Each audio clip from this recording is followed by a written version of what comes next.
The only people who don't want to disclose the truth are people with something to hide.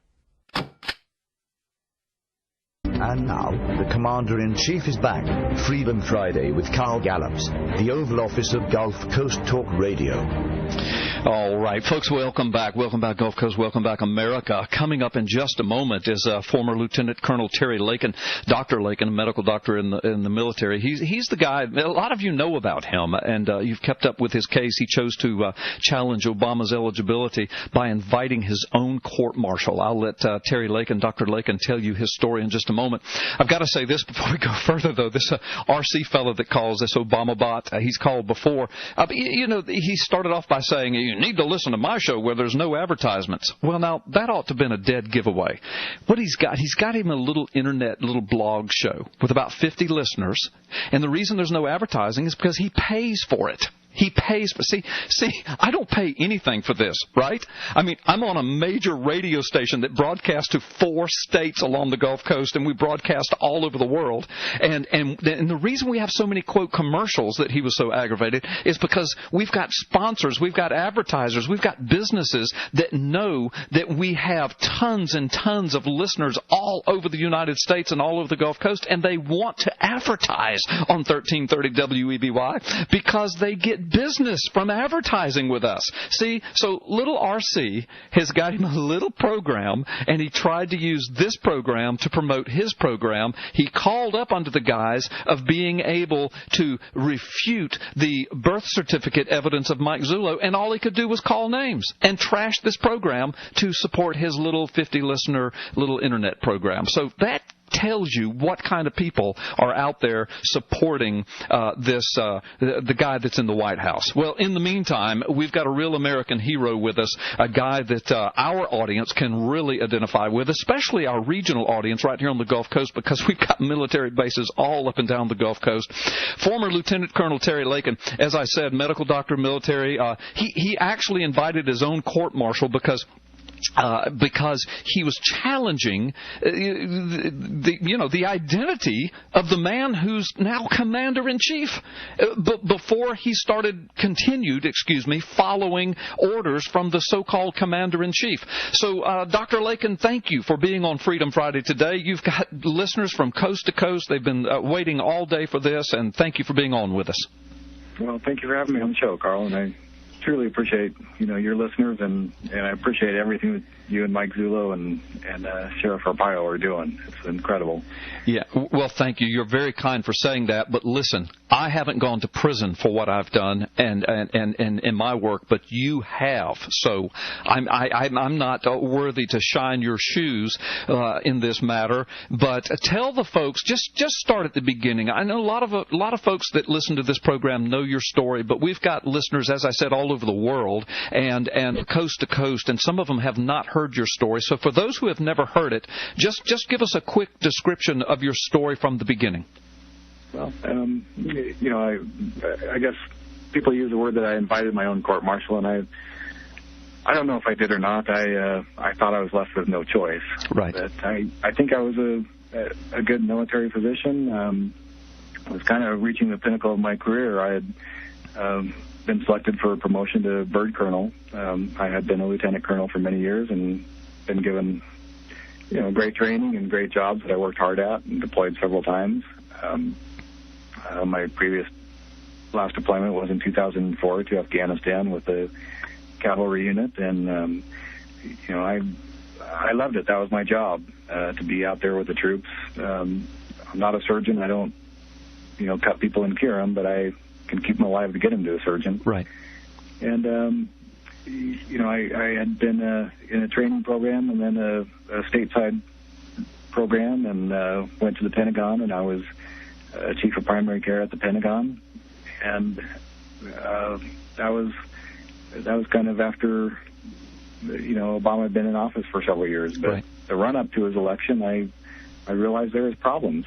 And when he got elected, I was following some of this issue about whether he was eligible or not, and I started pursuing it the way I knew how. I wrote letters to my commanders through the chain of command saying, please just come out with a statement saying that he's eligible and give me validation. Right. and none of them could do it. Yeah, they can't do it. That's the thing, Dr. Lakin. When you challenge officials, look, if you could just prove to me that he's credentialed, I'll shut up. But nobody can prove it. No, and I started writing my congressman, and I got the canned response that was prepared by the Congressional Research Service, who I think is, totally complicit in deceiving perhaps our congressmen with their analysis of it. Right. And I would get, replies back from my congressman stating that he's a citizen. Right. Right. I'm not sure they can prove that. No, they can't. No one's ever. I mean, right now there's more forensic evidence that he's not even a citizen than there is that he is a citizen. Now, it could be that he is a citizen, Dr. Lakin, but I'm saying as far as evidence that's in our hands that's courtroom receivable, there's more evidence that he's not even a citizen.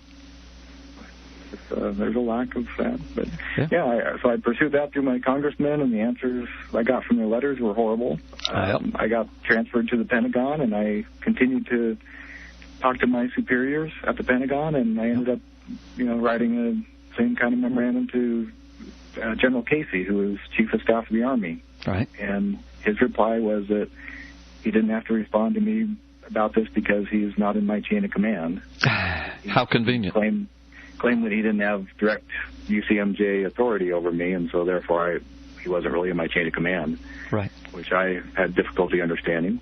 And then I went up to Congressional Hill and met with some Congress members and some senior staffers on the Constitutional Committee and the Judiciary Committee, and the senior staffers look at me and they tell me that they knew something was wrong during the run-up to the election, but they couldn't get the media to do anything about it. Right. And, then Congress members tell me they don't know what to do about it either. And I had to look at them and say, you're the check and balance. Right.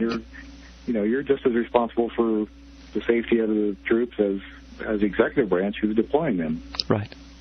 And I lost faith in them. And then I came under orders to deploy to Afghanistan again with part of the surge that Obama ordered. And with that, I felt like I was being as direct as possible, being ordered to a deployment in a hostile zone. Right. By Obama. And I said I would deploy if there's validation that he's eligible to be my commander-in-chief. And that never came, and so I refused to deploy. Right.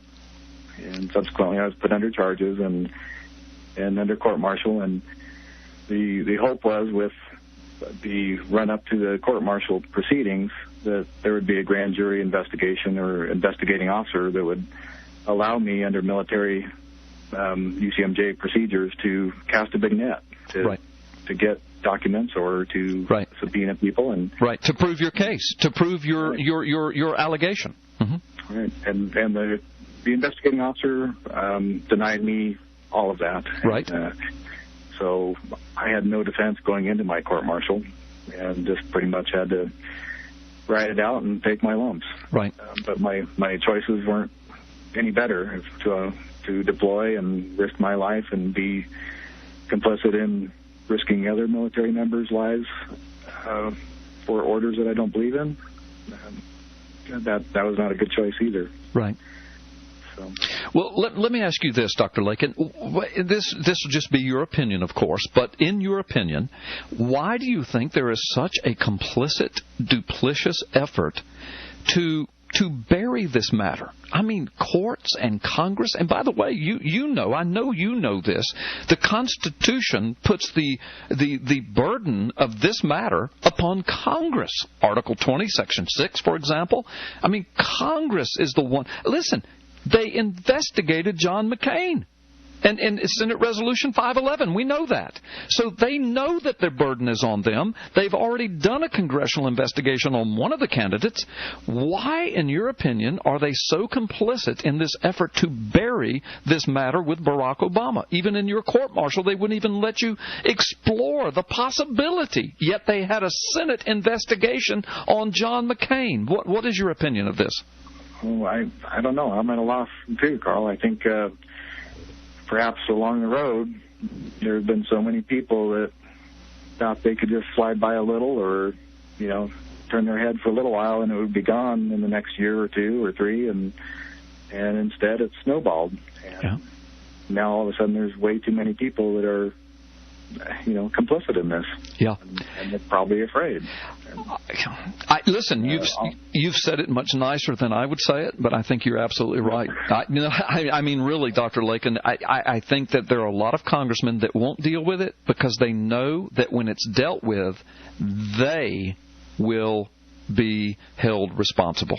That they have been complicit in the worst cover-up in America. You went to prison for nothing. In other words, you went to prison for standing up for truth, because the evidence that I know, and Lieutenant Zula, you are right. You were right, and you went to prison for it. And congressmen are accountable. Congressmen are responsible for you going to prison. Well, I would hope there'd be otherwise, or I would have hoped that I never would have had to come to this point. It should have never been brought up for me to have this incident happen. I know. But I live with my decision. It hurts, but I live with it proudly. Yeah. Because it hasn't been proven wrong yet. You're going to go down in history as a real American hero, and you already are with a lot of people, Dr. Lakin. So I know, hold your head up, square your shoulders, don't give up, because I'm telling you, Sheriff Arpaio, Lieutenant Zullo, they hold, the cold case posse, they hold in their hands about 300 to 400 pages of forensic, courtroom-ready criminal evidence, not only with the birth certificate, but with several other items of which I'm not allowed to say over the air, that history is going to vindicate you, Dr. Lakin. We hope very soon, but even if it's years from now, you will go down in history as a true American hero. Well, I just want our country and our Constitution back. I know. Me too. I'd be happy with that, Carl. Me too. Me too. Listen, here's what we're going to do, Dr. Lakin. We're going to take a quick time out. When we come back, you've written a book called Officer's Oath. I want you to tell the folks about that book, where to get it, and then I want you to talk more about your endeavors in this. Your interjection into this endeavor with the birth certificate issue. Dr. Lakin, thank you so much for being with us today. The only people who don't want to disclose the truth are people with something to hide.